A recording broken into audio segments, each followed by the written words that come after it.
रियासत मगरब बंगाल की फुटपाथ पर हॉकरों को जानने की ममता बनर्जी सरकार की मुहिम पर कोलकाता के मिली व समाजी शख्सियत नासिर अहमद खान का बड़ा बयान। ममता को बनाया अपने लफ्जों का निशाना। कहा, पहले फुटपाथ के हॉकरों का वोट हासिल करने के लिए उन्हें सड़कों पर रोजी रोटी के लिए जोड़ा और अब उन्हें रोजी रोटी से बेदखल करना चाहती हैं। इकरा उर्दू न्यूज़ में आपका खैर मकदम है। मैं हूं हैदर अली। इधर चंद दिनों से देखने को ऐसा मिल रहा है कि लोकसभा चुनाव से कबल और लोकसभा चुनाव के बाद सियासी जो है रहनुमा है, उनके चेहरे बदलते नज़र आ रहे हैं। जैसे ही इलेक्शन ख़त्म हुआ लोकसभा, माटी मानूस सरकार के सरपरस्त ममता बनर्जी की हिदायत पे कोलकाता के सड़कों से हॉकरों को उजाड़ मुहिम शुरू कर दिया गया। क्या कहना चाहेंगे आप नासिर भाई? देखिए, ऐसा है कि हम सबसे पहले ये देखेंगे एक मुसलमान होने की हैसियत से कि सड़क के ऊपर में डाला लगाना इस्लाम की नज़र में हजूर अकरम सल्लल्लाहु अलैहि वसल्लम की हिदायत के मुताबिक कैसा है। ये बताया गया कि रास्ता आपको क्लियर रखना है। आप 1/3 तक तो इस्तेमाल कर सकते हैं, उससे ज़्यादा नहीं, ताकि लोगों के आमद-ओ-रफ्त वो जारी जा सका, वो ये हो सके। दूसरा ये कि आपको बहुत अदब के साथ में जो भी आने जाने वाला है उससे पेश आना होगा। उसकी अगर कोई ज़रूरत है, उसको पानी की ज़रूरत है, उसको मेडिकल की ज़रूरत है, तो उसकी मदद करनी होगी। साइकिल, रिक्शा और टैक्सी और ये सब से रास्ते को क्लियर रखना होगा ताकि लोग जो जा सके आ सकें। इसलिए कि कलकत्ता तो ऐसी जगह है, कलकत्ता या बंगाल, यहाँ पे दूसरे देश के, बांग्लादेश के या दूसरी जगह के लोग आते हैं, लेकिन इस इलाके में देखिएगा तो लोगों को चलने फिरने की भी जगह नहीं है। इस सिलसिले में हम थोड़ा पीछे जाना चाहेंगे। जब ये लेफ़्ट पार्टी जो है ये अलविदा कह रही थी, ये हार चुकी थी और टीएमसी आ गई थी, उस वक्त में जनाब अबू सालेह शरीफ साहब जो सच्चर कमीशन के जनरल सेक्रेटरी थे और एक बेहतरीन इंसान भी थे और बेहतरीन गवर्नमेंट ऑफिसर भी थे, तो वो तशरीफ़ लाए जब ममता की हुकूमत जीत गई थी, लेकिन पोर्टफोलियो अभी बटा नहीं था। और उनके साथ में डॉक्टर मंजूर आलम साहब भी, जो वो भी तशरीफ़ लाए, है ना। और इन दोनों ने कहा, मेरे मेहमान थे, मेरे घर पे ही क़याम दोनों का हुआ। उन्होंने कहा कि अबू सालेह शरीफ साहब ने कहा कि अब तो हुकूमत चेंज हो रही है, अब जो लोग अभी आए हैं टीएमसी के, इसके जो कुछ सरकर्दा लोगों में से कोई एक जो माइनॉरिटी से भी, मुसलमानों से ताल्लुक़ रखता है, ऐसे किसी शख्सियत को आप बुलाइए, उनसे कुछ सवाल जवाब करना है। तो हमने कहा कि ठीक है।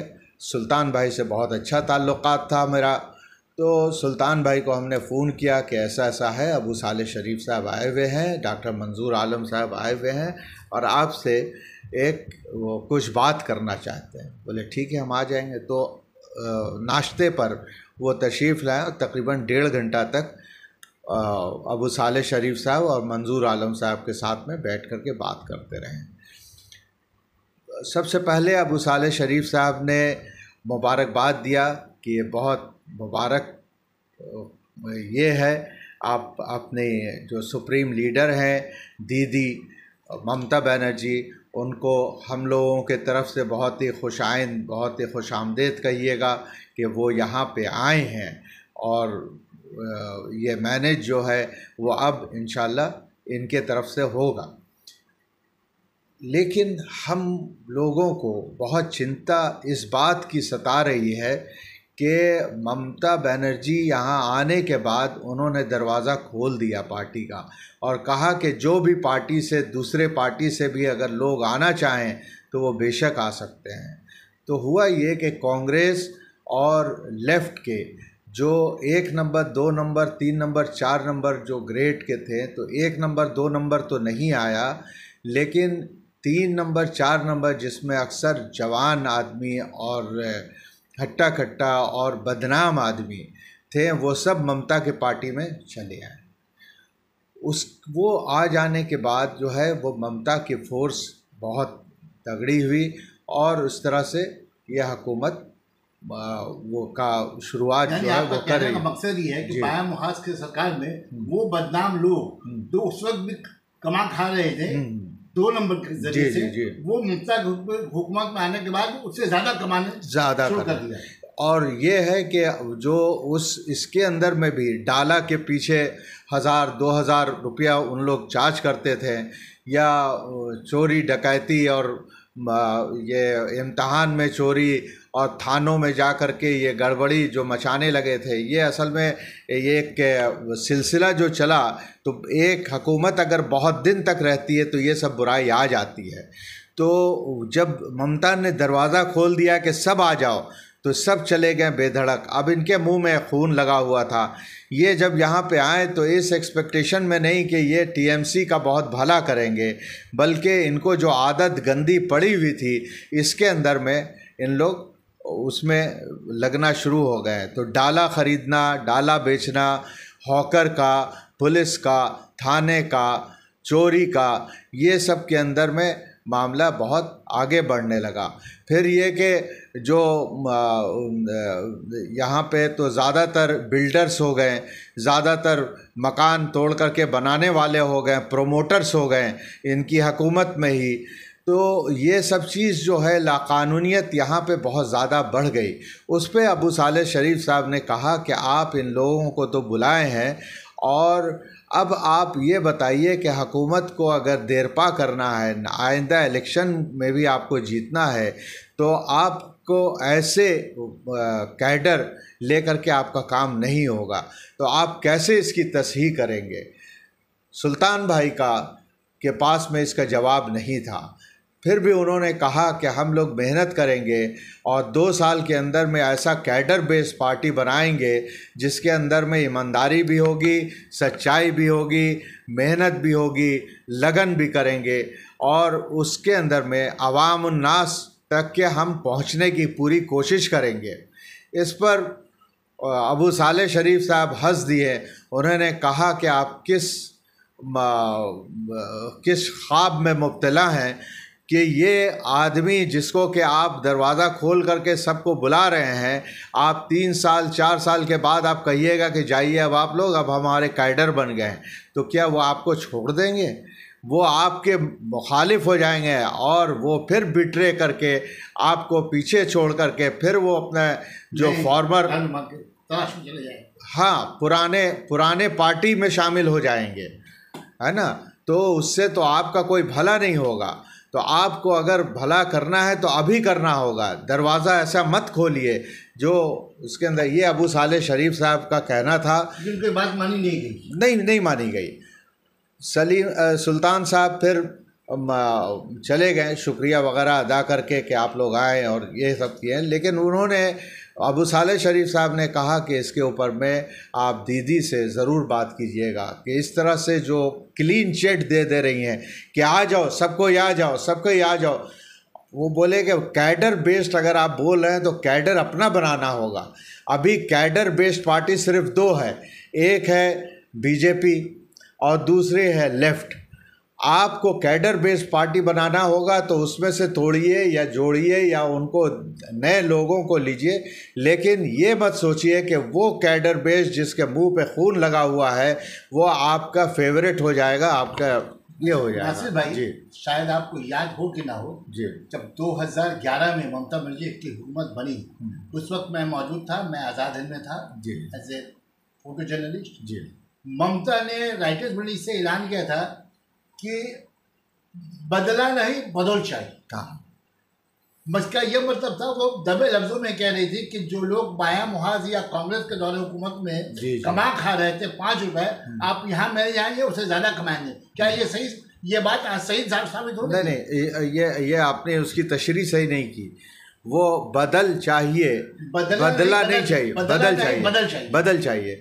तो बदला वो नहीं ये कर रही है कि वो पार्टी में थी तो उसका बदला हम ये करेंगे, बल्कि वो बदल चाहिए, यहाँ पे नेक आदमी बने, अच्छे आदमी हो, अच्छा ये माहौल बने, लेकिन वो नहीं कर, उसका उल्टा हो गया।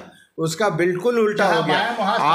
आज जहाँ पे हॉकर से ये परेशान हो रही हैं, और क्यों परेशान हो रही है, इसलिए कि पब्लिक परेशान है। के साथ साथ ये अपने कैडर काउंसलर को भी परसों रोज जो है ये जब हटाया गया बहुत गुल कलाम और चीख पुकार हुई जब, तो ममता ने अपने बात को वापिस लिया, पुलिस को प्रशासन को कहा कि हॉकर को मत हटाइए, समझे, उनको हम देख रहे कैसे तो करना पड़ेगा। देख के बाज़ाब्ता उन्होंने अपने काउंसलरों को, अपने INTUC के लीडरों को ये कहा कि आप जो है चंदा वसूली बंद कीजिए। जी जी जी, ये वही चीज़ कह रहे हैं। अबू सालेह शरीफ साहब ने जो कहा, नहीं, यही चीज़ अबू सालेह शरीफ साहब ने आज से तकरीबन 6 साल कबल जो कहा था, तो इसी चीज़ को कहा था कि आप जो कैडर, आप जो दरवाज़ा खोल दे रहे हैं, सबको बुला ले रहे हैं, तो इसमें तो बहुत सारे करप्ट लीडर सब भी हैं। वो माने कि जो लेफ़्ट के वक्त में वो एक एक जो डाला लगता था वो 1000-2000 करके डेली वो लिया करते थे, वो तो खून लगा ही हुआ उनके मुंह में। तो वो चीज़ को आप रोक नहीं सकेंगे जब तक कि उसके ऊपर में पूरा आप बहुत ही सोच समझ करके अपने पार्टी में लीजिए। आज जो ममता जो क्राइसिस में है, हॉकर सबको हटाना चाह रही है। अब हॉकर का ये है कि वो तो चलने का रास्ता नहीं देते हैं, अगर आप उसके अंदर में हुज्जत करते हैं तो आपको गाली देते हैं, आपको मार देते हैं।